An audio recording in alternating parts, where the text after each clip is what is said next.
Welcome again to प्रथम maths classes. तो जैसा कि आप देख पा रहे हैं, हम क्लास 9th एंड 10th से रिलेटेड जो मोस्ट इंपोर्टेंट चैप्टर है ट्रिग्नोमेट्री को रीड कर रहे थे। तो इससे पहले जो वीडियोस बनाया उसमें हमने ये जाना था कि आखिर ट्रिग्नोमेट्री को हम यूज क्यों लेते हैं, उसके कंसेप्ट को हमने क्लियर करने के साथ साथ हमने लास्ट की वीडियो में यह भी जाना था कि 9th और 10th में आने वाले करीब 45 फॉर्मूलाज को हमने बनाना सीखा था, और बनाने के साथ साथ हमने ये भी जाना था कि उनको कैसे लर्न किया जा सकता है एक सिंपल एक फिगर के माध्यम से। तो आई होप वो क्लियर हो गया होगा। और अगर कोई मेरे बच्चे इस चैनल पे फर्स्ट टाइम आए हैं तो मैं उनको प्लीज रिक्वेस्ट करूंगा कि वो पहले उस बेसिक वीडियो को देख लें। अगर वो बेसिक वीडियो क्लियर हो जाएगा तो इस वीडियो में और भी ज्यादा आपको मजा आने वाला है। और अब ये इस वीडियो में, जैसा कि मैंने लास्ट की वीडियो में बताया था कि इस वीडियो में हम ये जानेंगे कि जो 9th एंड 10th में आपको बुक में आई हुई एक टेबल को लर्न करवाया जाता है, एक सारणी को लर्न करवाया जाता है जिसमें कि काफी सारी एंगल्स की वैल्यूज थी। sin 30 की वैल्यू होती है, cos 45 की होती है, cot 90 की वैल्यू ये होती है। तो आपको वो लर्न करवाया जाता था। तो हम आज की इस वीडियो में ये जानेंगे कि वो आखिर जो टेबल है उसमें जो वैल्यूज है आखिर वो आई कहां से, वो कैसे निकाली जाती है। तो उसको निकालने के साथ साथ हम उसको लर्न करने का तरीका भी जानेंगे। तो वो टेबल कैसे बनी है ये समझ में आ गई तो वो आई थिंक वो टफ नहीं होना चाहिए इस लर्न करने के लिए। और फिर भी अगर आपको वो टेबल लर्न नहीं होती है तो मैं वीडियो के एंड में एक ऐसी शॉर्ट ट्रिक बताऊंगा कि आप वो टेबल कभी भूल ही नहीं पाएंगे। आपके एग्जाम में जब भी वो क्वेश्चन आएगा तो आप झट से वैल्यू पुट करके अपने आंसर को सॉल्व आउट कर लेंगे। तो चलिए हम स्टार्ट करते हैं। यह जो टेबल है इसको कैसे बनाया गया है सबसे पहले ये समझते हैं, ठीक है। तो सबसे पहले हम वो टेबल बना लेते हैं इस साइड में, ठीक है। ये हमने टेबल बना ली है पहले। अब जैसे जैसे वैल्यू निकालते जाएंगे हम उसमें पुट करते हुए जाएंगे। तो सबसे पहले हम स्टार्ट करते हैं 45 की वैल्यूज निकालने के लिए, है ना। तो सबसे पहले हमें जो ये पूरी जो ट्रिग्नोमेट्री है आपको जैसा कि पता है ये केवल कंप्लीटली एक राइट एंगल पे बेस्ड है, समकोण त्रिभुज पे। तो हम समकोण त्रिभुज बना लेते हैं एक बार। तो मान लीजिए ये हमारा एक राइट एंगल ट्रायंगल है जिसमें ये एंगल 90 डिग्री हुआ करता था। नेमिंग कर देते हैं ABC। और मान लीजिए हमारा थीटा है। तो ये हमारा राइट एंगल ट्रायंगल है। ये हमारा थीटा के जस्ट सामने वाली जो लाइन होती है उसको हम परपेंडिकुलर या लंब गोला करते थे। जो बेस वाली लाइन है उसको बेस या आधार कहा जाता था। और ये हमारी हाइपोटेनस या टर्न कहलाती थी क्योंकि 90 डिग्री के जस्ट सामने है, ठीक है। इतना क्लियर है। अब हम सबसे पहले जो वैल्यू निकालने वाले हैं 45 के लिए सभी एंगल्स की वैल्यू निकालने वाले हैं। मतलब हमारे इस क्वेश्चन में सबसे पहले हमने थीटा क्या ले लिया है, 45 डिग्री ले लिया है, ठीक है। थीटा की वैल्यू हमने 45 डिग्री ली है। यह एंगल 90 डिग्री है, ठीक है। तो हमें अगर इस वाले एंगल की थर्ड एंगल की वैल्यू जाननी हो तो कैसे निकालेंगे। तो हमें पता है ट्रायंगल के तीनों एंगल्स का सम, तीनों कोणों का योग हमेशा क्या होता है 180 डिग्री होता है, 180 डिग्री होता है। जब ये एंगल तो पहले ही 90 डिग्री दिया होगा। ये एंगल थीटा के लिए वैल्यू हमने 45 मान ली। तो बची हुआ ये वाला एंगल के कितने डिग्री आएगा, वह भी 45 डिग्री आएगा। क्यों? क्योंकि 180 में से हमने क्या किया 90 प्लस 45 को प्लस करके और 180 में से माइनस करते ही 45 हमारा ये आंसर आ चुका है। तो अब आप एक ट्रायंगल देख पा रहे हैं जिसको तीनों एंगल हमें पता है, ठीक है। अब क्या आप एक चीज नोटिस कर पा रहे हैं कि इस ट्रायंगल में दो एंगल की वैल्यू ही सेम है, बिल्कुल सेम है। ये भी 45 डिग्री है, ये भी 45 डिग्री है कि नहीं। तो आपने एक कंसेप्ट समझा होगा कि किसी भी ट्रायंगल में जब भी दो एंगल इक्वल होते हैं तो उनके सामने वाली अपोजिट साइड भी इक्वल होती है। तो मतलब समान कोण वाले के सामने वाली भुजाएं भी क्या होती है, बराबर होती है। जब ये 45 डिग्री है तो इसके सामने वाली साइड कौन सी है, AB है, ठीक है। ये भी 45 है तो इसके सामने वाली साइड कौन सी है, BC है। मतलब AB की लंबाई BC के बराबर होगी। क्यों होगी? क्योंकि ये दोनों जो एंगल थे इसके सामने वाली अपोजिट साइड थी। तो अभी हमने जाना कि अगर ये दोनों ही 45 डिग्री है तो AB की जो लंबाई होगी वही BC की लंबाई होगी। क्लियर है। अब इस ट्रायंगल में मान लीजिए हमने अब AB और BC की साइड क्योंकि बराबर है तो हम इन दोनों को क्या मान लेते हैं, मान लिया कि ये जो लंबाई है इन दोनों की ए लंबाई की है ना, ये जो लंबाई है हमने एक लेंथ मान ली प्रॉपर, हमें एग्जैक्टली वो लेंथ पता नहीं, अगर ये 5 मीटर है तो ये भी 5 मीटर होगी, ये 7 है तो ये भी 7 होगी। क्यों? क्योंकि ये एक समद्विबाहु त्रिभुज है, आइसोस्केलेस ट्रायंगल है। तो आइसोस्केलेस ट्रायंगल क्यों है? क्योंकि थीटा की दो वैल्यू सेम है, दो एंगल की वैल्यू सेम होने की वजह से इसके सामने वाली दो साइड भी आपको इक्वल मिलेगी, इसलिए हमारा आइसोस्केलेस ट्रायंगल है। तो AB और BC = 8 क्यों माना, ये समझ में आ गया। चलिए अब हमें हमारी हाइपोटेनस फाइंड करनी है, हमारी कर्ण की वैल्यू फाइंड करनी है। तो अब जब हमारे पास लंब की वैल्यू है, आधार की वैल्यू है और हाइपोटेनस की वैल्यू निकालनी होती है, तो आपने 7th और 8th में पढ़ा होगा कि किसी भी समकोण त्रिभुज में जब दो साइड गिवन होती है तो तीसरी साइड आप कैसे निकालते थे? पाइथागोरस थ्योरम लगाती है या पाइथागोरस प्रमेय लगाती है, निकालते थे ना। चलिए पाइथागोरस प्रमेय क्या कहता है? तो पाइथागोरस जो हमारी थ्योरम थी, पाइथागोरस थ्योरम क्या बोलता था कि हाइपोटेनस की लंबाई का square is equal to base का स्क्वायर प्लस परपेंडिकुलर का स्क्वायर। यही होता था ना कि बेस का स्क्वायर प्लस परपेंडिकुलर के स्क्वायर को जब आप योग करोगे तो आपका हाइपोटेनस के स्क्वायर के बराबर आ जाएगी। या हिंदी में समझे तो कर्ण का अगर आप स्क्वायर करते हैं तो वो आधार के स्क्वायर प्लस लंब के स्क्वायर के योग के बराबर आता है। ठीक है, अब हमारे पास यहाँ पे आधार की वैल्यू भी है a और परपेंडिकुलर मतलब लंब की वैल्यू भी है a, तो हमें हाइपोटेनस फाइंड करनी, कर्ण फाइंड करना है। तो आधार हमारा क्या था, देखिए a ही था, ये a का स्क्वायर कर दिया हमने। ठीक है, अब चलिए हमारे जो लंब की वैल्यू क्या है वो भी a ही थी, तो ये भी a स्क्वायर हो गया, तो a square plus a square ये 2a स्क्वायर हो गया। हाँ, हमें वैल्यू फाइंड करनी थी हाइपोटेनस के स्क्वायर की। हाइपोटेनस का अब ये स्क्वायर उधर जाएगा, बॉर्डर पार जाएगा, तो इस बाहर वाली वैल्यू के क्या लग जाएगा, अंडर रूट लग जाएगा। तो चलिए hypotenuse is equal to root 2a square. अब यहाँ a के ऊपर तो स्क्वायर है तो वो तो रूट से बाहर आ जाएगा, और रूट अंडर रूट में ओनली क्या रह जाएगा, केवल रूट 2 रह जाएगा। तो आपने के यहाँ पे हाइपोटेनस की वैल्यू भी आपको मिल चुकी है। क्लियर है? अब आपके पास परपेंडिकुलर भी है, बेस भी है और हाइपोटेनस, तीनों की वैल्यू आपके पास में। क्लियर है? तो चलिए अब हम निकालने की कोशिश करते हैं sin 45। ठीक है, sin 45 की वैल्यू निकालने की कोशिश करते हैं। तो इस साइड में ले लेते हैं, हाँ हमें निकालनी है sin 45 की वैल्यू।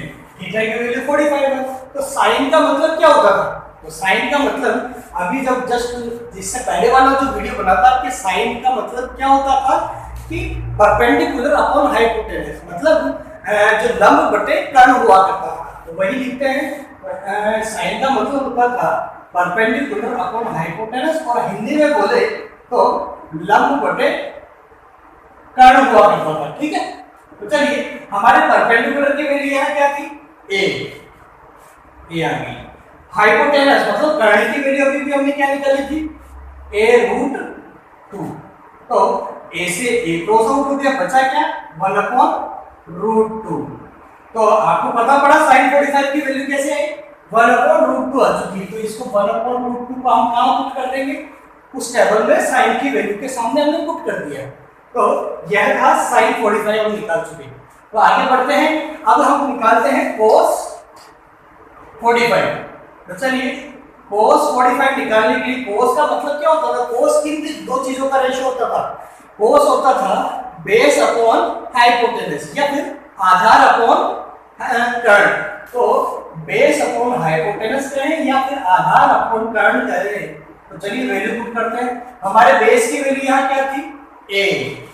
ठीक है, हाइपोटेनस की वैल्यू क्या आई थी, a√2। फिर से होगा वही, a से a कट गया, वापस क्या आ गई, cos 45 की वैल्यू आपके पास वापस 1/√2 आ गई। तो पुट कर सकते हैं 1/√2। चलिए आगे, चलिए tan 45 की वैल्यू निकालते हैं।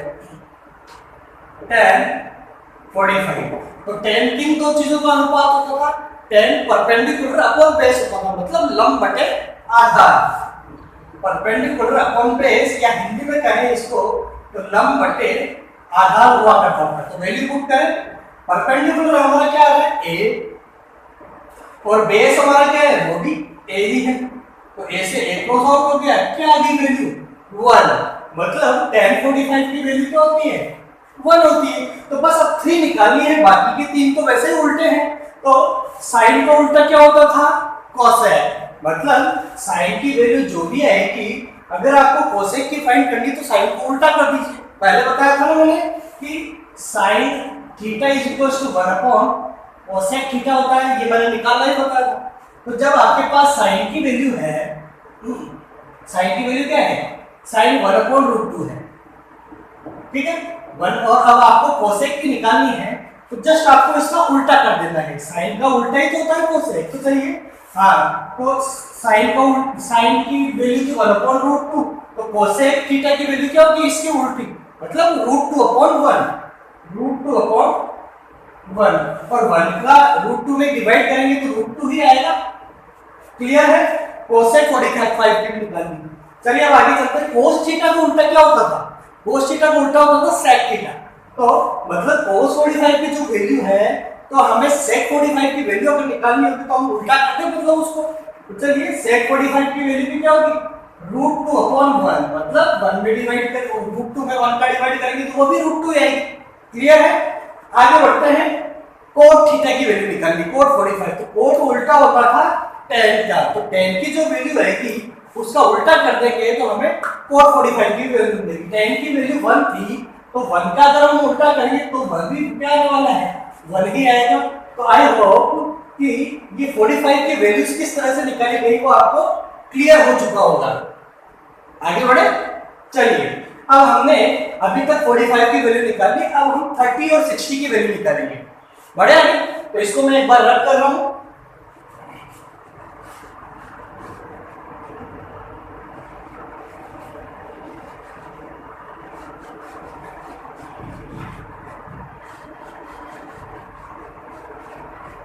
हाँ तो अब हम 30 और 60 की वैल्यू निकालेंगे 1 बाय 1। तो अब हम इसके लिए अब एक इक्विलैटरल ट्रायंगल लेके चलते हैं। सबसे पहले ये हमारा एक इक्विलैटरल ट्रायंगल, इक्विलैटरल ट्रायंगल मतलब समबाहु त्रिभुज जिसकी सारी भुजाएं बराबर हो। तो मान लीजिए इसकी सारी भुजाएं बराबर होती, क्योंकि ये इक्विलैटरल ट्रायंगल है तो सारी भुजाएं बराबर होगी। एक साइड को अगर हमने 2a माना तो डेफिनेटली सारी की सारी साइड क्या होगी, 2a ही होगी, है ना, क्योंकि इक्विलैटरल ट्रायंगल है। चलिए इक्विलैटरल ट्रायंगल है तो इसके सारे के सारे एंगल कितने डिग्री के होंगे, 60 डिग्री के होंगे, क्योंकि समबाहु त्रिभुज के सारे एंगल 60 डिग्री के ही होते हैं। तो हमने वह भी मार्क कर दी। अब हमने, क्योंकि ये टेबल तो जैसा कि हम जानते हैं कि ट्रिग्नोमेट्री तो कंप्लीटली बेस्ड है राइट एंगल ट्रायंगल पे, तो इसमें तो हमें कोई राइट एंगल ट्रायंगल नहीं दिख रहा, क्योंकि 90 डिग्री का एंगल तो ही। तो चलिए अभी बना देते हैं। यहां से हमने एक परपेंडिकुलर डाला, परपेंडिकुलर डालता है तो हमें पता है कि इक्विलैटरल ट्रायंगल में किसी भी जब सामने परपेंडिकुलर बाइसेक्टर डालते हैं तो ये क्या करेगा, परपेंडिकुलर तो बनेगा ही सही, बट सामने की साइड को भी दो बराबर भागों में बांट देगा। यहां से परपेंडिकुलर लंब समद्वितीय जिसे बोलते हैं, तो लंब डालने के साथ साथ में ये नीचे वाली साइड को दो बराबर भागों में बांट देगा। अब ये जो पूरी 2a थी वो यहां से यहां तक तो a रहेगी, और फिर से यहां से यहां तक a होगी, और a प्लस a मिलकर वापस 2a होगी। क्लियर है, चलिए वापस इस एंगल पे बात करते हैं। यह पूरा एंगल तो 60 डिग्री था, है ना, तो अब ये भी कितना रह जाएगा, ये 30 डिग्री रह जाएगा, और इधर का एंगल भी 30 डिग्री रह जाएगा। क्लियर है, यहां तक समझ में आया। अब हम ये दो ट्रायंगल बन रहे हैं, इनमें से किसी भी एक को पकड़ लीजिए, बाकी एक को भूल जाइए, ठीक है, क्योंकि दोनों एक जैसे ही हैं, दोनों के बारे में बात करने से क्या फायदा, किसी एक को ही देख लेते हैं। किसी भी एक को देखते हैं। हाँ, यहां से लेकर हम इस वाले ट्रायंगल को देख रहे हैं, आप इस पे कॉन्सेंट्रेट कीजिएगा। तो यहां से इस वाली साइड की लंबाई, आप इसका नाम दे देते हैं हम ए बी सी डी, ठीक है। ए बी की लंबाई आपके पास है क्या, यस है, ए है। इसी तरह से इसकी लंबाई भी आपके पास है, 2a है।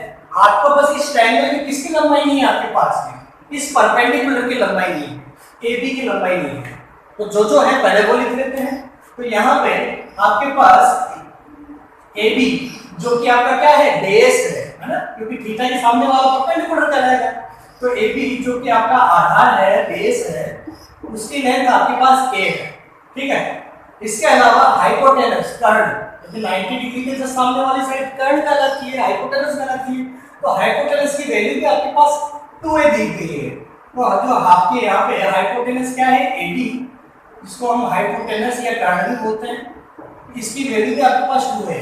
केवल कौन सी साइड नहीं है, परपेंडिकुलर नहीं है। परपेंडिकुलर मतलब साइड का नाम है BD, BD की वैल्यू आपके पास नहीं है। तो वापस से वही चीज याद करते हैं कि किसी भी समकोण त्रिभुज या राइट एंगल ट्रायंगल में अगर दो साइड की वैल्यू आपको पता हो तो थर्ड साइड को निकालने के लिए कौन सी थ्योरम को बुलाते हैं हम, पाइथागोरस थ्योरम को, है ना।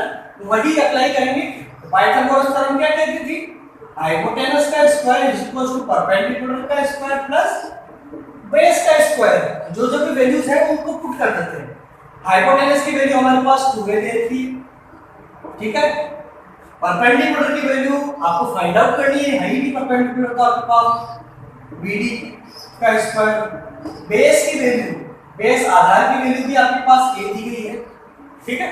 सोल्व आउट करें, 2a का स्क्वायर किया तो ये क्या हो गया 4a स्क्वायर। यह तो हमें फाइंड आउट करना है, BD की वैल्यू तो हमें फाइंड आउट करनी है, प्लस a स्क्वायर।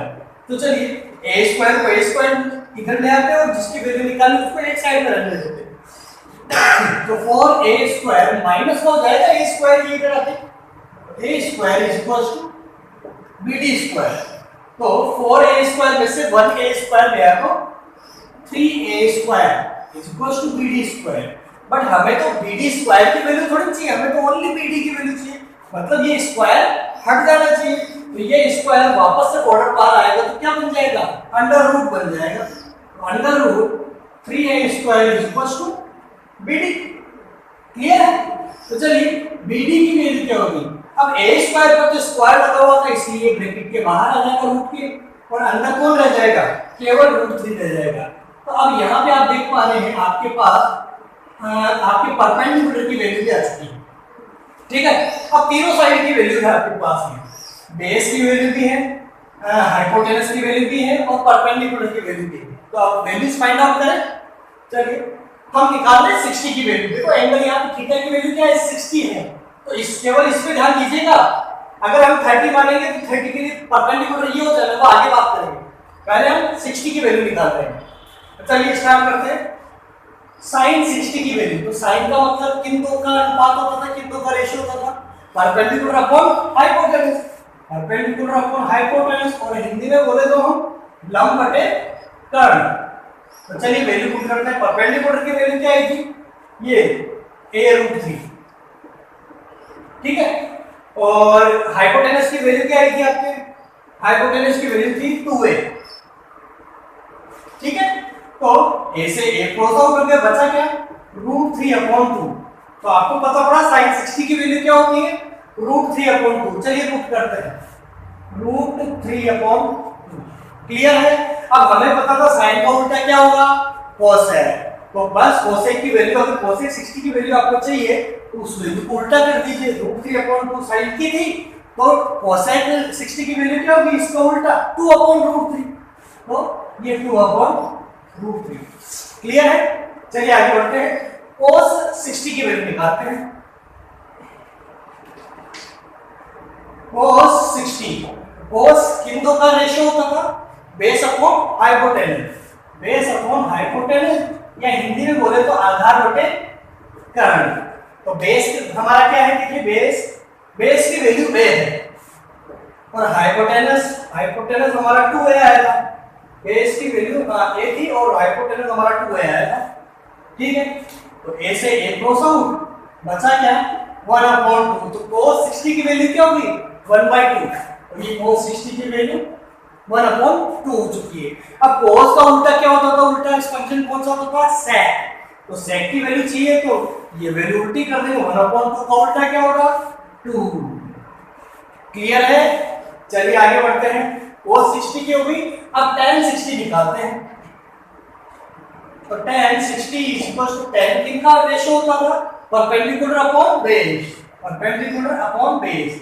तो परपेंडिकुलर की वैल्यू आपके पास क्या है a√3, a√3। बेस की वैल्यू क्या है आपके पास a, तो a से a क्रॉस आउट, बचा क्या ओनली √3। तो cos 60 की वैल्यू क्या आ गई आपके पास √3 आ चुकी है।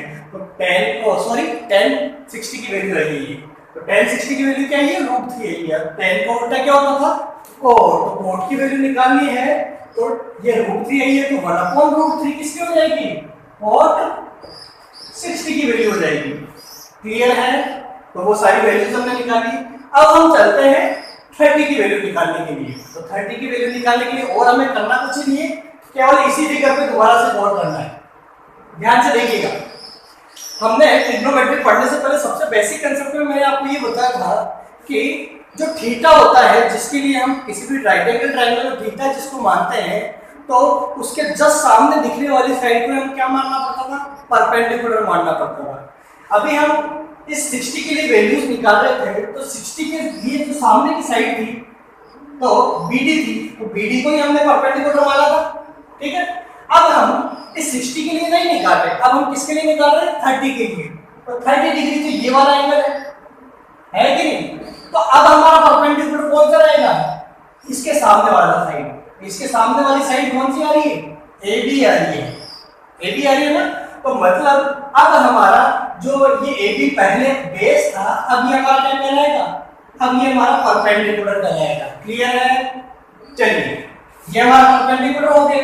ठीक है, अब बेस कौन सा कहलाएगा जिस पे थीटा लिखा हुआ है, मतलब यह जो BD था जो पहले परपेंडिकुलर था, अब ये क्या कहलाएगा, यह बेस कहलाएगा। ये चीज समझ में आई कि नहीं? ये सबसे पहली चीज थी जब मैंने ट्रिग्नोमेट्री के चैप्टर को स्टार्ट किया था। तो अगर ये चीज समझ में नहीं है तो पहले मैंने इससे जस्ट लास्ट वाले वीडियो में स्टार्टिंग के 5-10 मिनट का वीडियो जरूर देखें, उसमें मैंने बहुत अच्छे से इसको एक्सप्लेन किया है। ठीक है, तो बाकी हाइपोटेनस में तो फर्क ही नहीं पड़ेगा, हाइपोटेनस तो अपनी चीजें रहती है। केवल फर्क किस पे पड़ता है थीटा की वैल्यू का, परपेंडिकुलर और बेस पे। तो अब हमारे पास वापस 3 वैल्यूज है, परपेंडिकुलर भी है, हाइपोटेनस भी है और बेस भी है। चलिए स्टार्ट करें 30 की वैल्यू निकालना। तो चलिए सबसे पहले sin 30 की वैल्यू निकाल लेते हैं। तो sin किन दो चीजों का रेशियो होता था, perpendicular upon hypotenuse, perpendicular upon hypotenuse. तो चलिए हमारा परपेंडिकुलर क्या है, परपेंडिकुलर की वैल्यू a है। ठीक है, a है, और हाइपोटेनस की वैल्यू हमारी क्या है 2 है। तो a से a क्रॉस आउट, बचा क्या हमारा 1/2। तो sin 30 की वैल्यू क्या आ चुकी है 1/2। अब sin 30 की वैल्यू अगर हमारे पास आ चुकी है तो कोसेक sin का उल्टा क्या होता है कोसेक। तो कोसेक 30 की वैल्यू क्या होगी 1/2 की उल्टी, मतलब 2/1। तो ये 2/1 और 1 में किसी का भी डिवाइड करो 2 ही आती है। क्लियर है? तो चलिए sin निकाल चुके हैं, cos 30 पे चलते हैं। cos 30 cos किसका रेशियो होता है बेस अपॉन हाइपोटेनस। तो चलिए बेस क्या है हमारा, बेस है a√3। तो चलिए a√3 में पुट कर दिया। हाइपोटेनस की वैल्यू क्या है 2 है, ये 2 है, a से a क्रॉस आउट √3/2। तो cos 30 की वैल्यू क्या आ चुकी है √3/2 आ चुकी है। तो cos का क्या उल्टा होगा था sec। तो sec की वैल्यू निकालनी है तो √3/2 का उल्टा क्या होगा 2/√3। क्लियर है? चलिए आगे बढ़ते हैं, tan 30 की निकालनी है। तो tan किसका रेशियो होता था परपेंडिकुलर अपॉन बेस। तो परपेंडिकुलर की वैल्यू क्या है हमारे पास, परपेंडिकुलर की वैल्यू है a और बेस की वैल्यू क्या है हमारे पास a√3। a से a का 1/√3 आ गई tan 30 की वैल्यू। तो tan 30 की वैल्यू 1/√3 आ चुकी है। तो tan का उल्टा क्या होता था cot। तो tan का उल्टा cot होता है, तो cot 30 की वैल्यू निकालनी है तो 1/√3 का उल्टा √3। आई होप क्लियर है? तो ये हमने 30 और 60 की वैल्यू केवल और केवल इस फिगर से फाइंड आउट कर ली है। अब आगे बढ़े, 0 डिग्री एंड 90 डिग्री और बचा है। सबसे पहले 0 डिग्री पे चलते हैं, इसको रख कर देते हैं। आई होप समझ में आ रहा है, मजा आ रहा है कि नहीं? चलिए आगे करते हैं।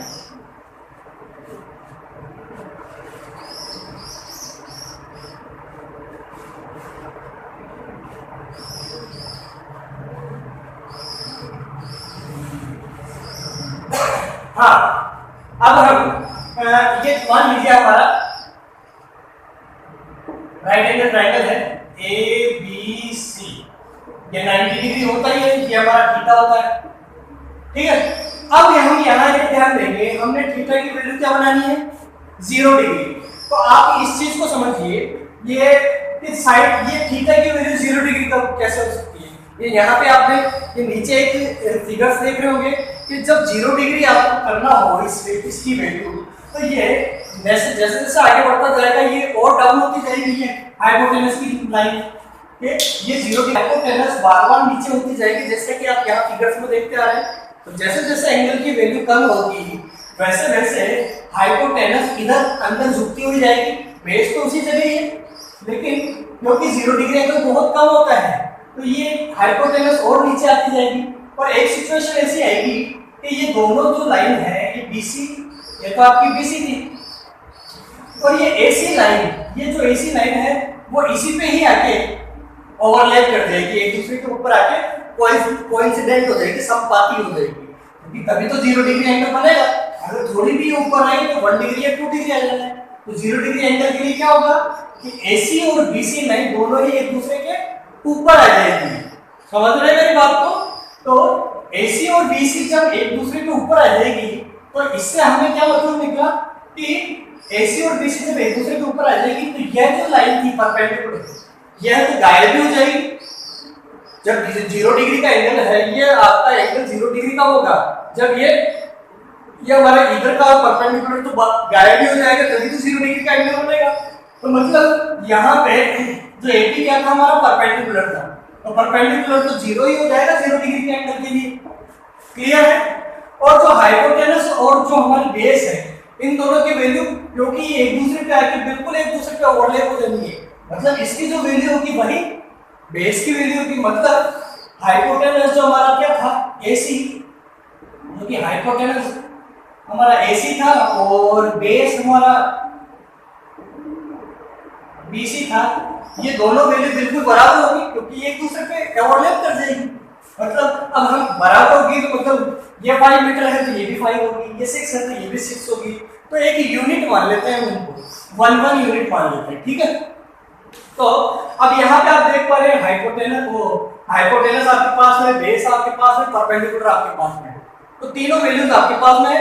आपको पाइथागोरस लगाने की जरूरत ही नहीं है, तीनों की तीनों वैल्यू पहले से ही क्लियर है, ठीक है। तो चलिए निकालते हैं साइन 0 डिग्री वैल्यू। तो साइन किन दो का रेशियो होता था? साइन होता था परपेंडिकुलर अपॉन हाइपोटेनस का रेशियो, है ना।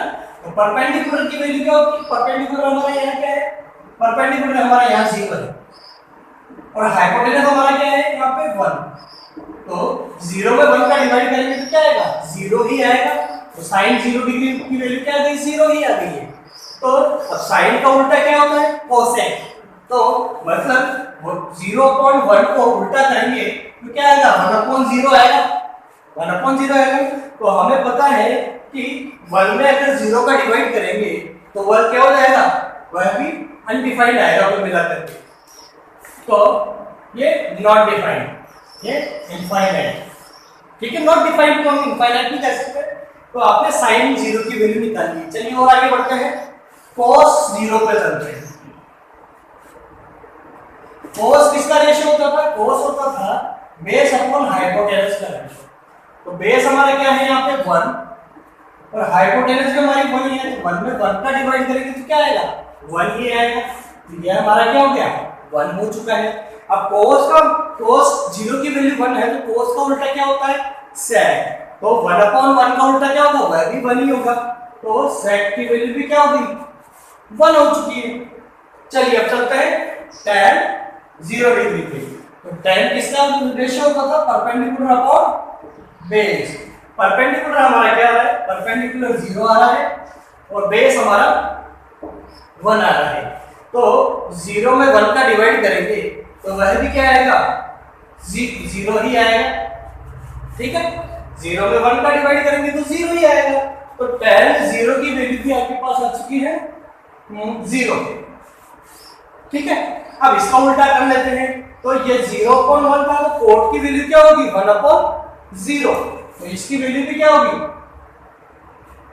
इनफाइनाइट। चलिए अब आगे चलते हैं, हमने जीरो की बात तो कर ली, अब हमारा ओनली क्या निकालना रह गया, 90 की वैल्यू निकालनी रह गई। तो चलिए हम 90 की वैल्यू निकालते हैं। हाँ, तो 90 की वैल्यू निकालने के लिए फिर से हम इस फिगर को आउट करते हैं और नए फिगर को कंटिन्यू करते हैं, इसको रब कर देते हैं।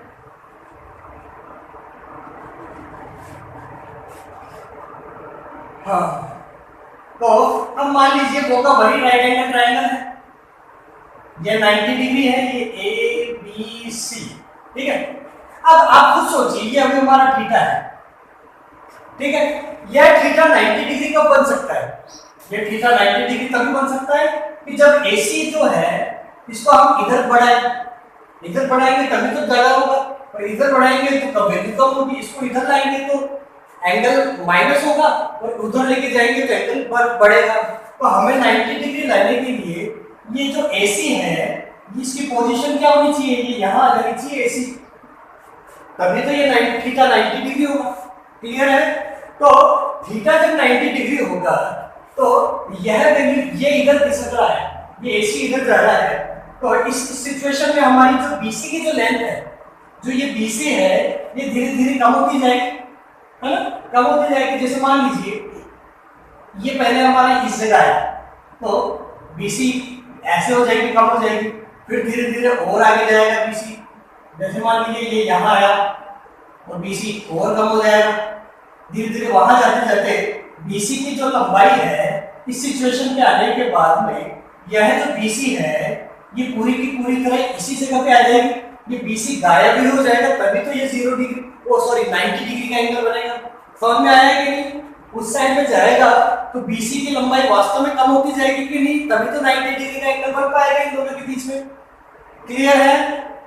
तो अब इस सिचुएशन में तो हम देख पा रहे हैं यहाँ पे अगर ये हमारा BC था तो BC तो अब गायब हो जाएगा, ये थीटा की वैल्यू 90 डिग्री होने की वजह से, तो हमारा यहाँ पर जो BC क्या था, आधार था, बेस था, तो बेस की वैल्यू क्या हो जाएगी सिचुएशन में, 0 हो जाएगी। अब हम चलते हैं कि हमारे ये क्या था, यह पहले यह वाली साइड क्या थी, पहले हाइपोटेनस थी, लेकिन यह अब 90 डिग्री का एंगल बनने की वजह से अब ये हमारा क्या दिखने लगेगा, ये ऐसे परपेंडिकुलर दिखने लगेगा, बट थी तो पहले हाइपोटेनस ही, तो हाइपोटेनस जो इक्वल हो जाएगा किसके इक्वल हो जाएगा, परपेंडिकुलर के, मतलब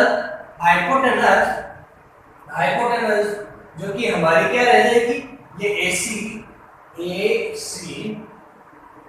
जो इक्वल हो जाएगी किसके, हमारे परपेंडिकुलर AB के, परपेंडिकुलर जो कि क्या था हमारा AB के इक्वल हो जाएगी। ठीक है, तो मतलब हाइपोटेनस और परपेंडिकुलर दोनों की वैल्यू बराबर है, तो ये 5 रही तो ये भी 5 हो जाएगा, तो कोई सी भी यूनिट, तो इनको सिंगल यूनिट मान लेते हैं हम 1 मान लेते हैं।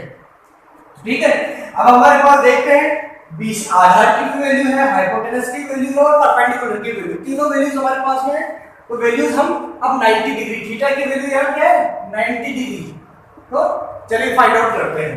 चलिए साइन 90 की वैल्यू फाइंड करते हैं, तो साइन का मतलब क्या होता है, परपेंडिकुलर अपॉन हाइपोटेनस, है ना, तो परपेंडिकुलर हमारी वैल्यू क्या है, परपेंडिकुलर की 1 और हाइपोटेनस की वैल्यू भी 1, तो 1 अपॉन 1 क्या होगा, 1 ही होगा। तो चलिए राइट डाउन करते हैं, साइन 90 की वैल्यू क्या आ गई, 1 आ चुकी है, तो साइन 90 की वैल्यू अगर 1 आ चुकी है तो कोसेक इसका जस्ट उल्टा होता है, तो कोसेक की वैल्यू भी क्या आएगी, 1 का उल्टा 1 ही होगा, तो कोसेक भी निकल चुका है। चलिए आगे बढ़ते हैं, cos 90, cos 90 की वैल्यू निकालते हैं, cos का मतलब होता है बेस अपॉन हाइपोटेनस, बेस की वैल्यू क्या है हमारे यहाँ पे 0 एंड हाइपोटेनस की वैल्यू है हमारे 1, तो 0 में 1 का डिवाइड करेंगे तो क्या आएगा, 0 ही आएगा। ठीक है, तो चलिए cos 90 की वैल्यू लिख देते हैं, ये 0 आ चुकी है। अब cos का अपोजिट क्या होता है, sec, मतलब ये तो 0/1 था, अब 1/0 क्या होता है, 1/0 इनफाइनाइट होता है, अनडिफाइंड होता है, ठीक है, sec की वैल्यू भी हमारे पास में आ चुकी है। चलिए लास्ट tan 90 की वैल्यू निकालते हैं, tan 90 मतलब परपेंडिकुलर अपॉन बेस, हमारे यहाँ परपेंडिकुलर की वैल्यू 1 है और बेस की वैल्यू क्या है 0, तो 1 में अगर 0 का डिवाइड करेंगे तो क्या आएगा, इनफाइनाइट आएगा। चलिए अनडिफाइंड है तो ये इनफाइनाइट। तो ये 1/0 का मतलब था। अब कोड की निकालनी, क्योंकि कोड उल्टा होता है, तो 0.1 करेंगे कोड के लिए, तो 0 में अगर 1 का डिवाइड करेंगे तो वो क्या आएगा, वो 0 ही आएगा। तो ये हमारी वैल्यू हुई 0। तो इस तरह से आपने देखा कि हमने पूरी की पूरी टेबल बनाना सीखी कि आखिर ये जो वैल्यूज इसमें इतने दिनों तक हम देख रहे थे वो वैल्यूज आखिर कैसे फाइंड आउट की गई है। तो आई होप ये वैल्यूज को निकालना आपको आ चुकी होगी। अब मैंने जो कहा था कि अगर आपको ये ट्रिक आपको लर्न हो जाती है तो बेस्ट है, और नहीं भी होती है तो इसका सबसे सिंपल तरीका देखिए क्या है, ये टेबल आपको आ चुकी है। अब मान लीजिए आपको लर्न करना है, तो आपको लर्न कौन सी करनी है, केवल और केवल साइन वाली लाइन की वैल्यूज को लर्न करना है। तो किस लाइन को, ओनली साइन की वैल्यूज को लर्न करना है। तो देखो साइन की वैल्यूज लर्न करने से क्या होगा, 0, 1/2, 1/√2, 3/√2 एंड 1। साइन की वैल्यू लर्न की, बाकी और कुछ भी लर्न नहीं करना। तो देखिए आप कोस की कैसे निकालेंगे, साइन की वैल्यू 0 से लेकर 1 तक इधर थी, अब आप इधर की वैल्यू इधर रखना स्टार्ट करेंगे। देखिए 1 की वैल्यू यहाँ, √3/2 इधर, 1/√2 इधर, 1/2 इधर और 0, मतलब कॉपी पेस्ट हो रहा है, बस उल्टा। क्लियर है, तो कोस की वजह से आ गई। अब आपको tan की निकालनी है, तो tan का हमें पता है, tan का मतलब क्या होता है, tan का मतलब ही क्या होता है, sin अपॉन cos होता है। tan थीटा का मतलब क्या होता है, sin अपॉन cos। तो मतलब sin में cos का डिवाइड करने से tan आ जाना है, मतलब 0 में आपने 1 का डिवाइड किया, हां 0 आ गया। 1/2 में √3/2 का डिवाइड किया, 1/√3 आ जाएगा। 1/√2 में 1/√2 का डिवाइड किया, 1 आ गया। √3/2 में 1/2 का डिवाइड किया, √3 आ गया। 1 में 0 का डिवाइड किया, इनफाइनाइट अनडिफाइंड आ गया। तो ये 3 वैल्यूज जब आप निकाल लेंगे तो ये बाकी की 3 तो ऊपर वालों की 3 तो उल्टे ही है। तो बताइए हमें क्या लर्न करना पड़ा, ओनली केवल और केवल फर्स्ट लाइन। तो इससे ज्यादा सिंपल ट्रिक कुछ हो ही नहीं सकती। तो आपको जस्ट सिर्फ और सिर्फ फर्स्ट लाइन लर्न करनी है, बाकी ये टेबल निकालने में तो कुछ भी टाइम नहीं लगेगा। तो आई होप आपको ये वीडियो क्लियर हुआ होगा, और आप मुझे जहां तक लगता है कि ये वैल्यूज किस तरह से आई आपको समझ में भी आई होगी, और आपने भी एंजॉय किया होगा जितना मुझे मजा आया आपको बताने में। तो अगर आप मेरे चैनल को फर्स्ट टाइम आए हैं तो प्लीज मेरे चैनल को सब्सक्राइब करना मत भूलिएगा, और अगर आपको अच्छा लगा तो प्लीज लाइक कीजिएगा, एंड अपने दोस्तों से भी जरूर शेयर कीजिएगा। तो चलिए मिलते हैं नेक्स्ट वीडियो में, धन्यवाद, थैंक यू।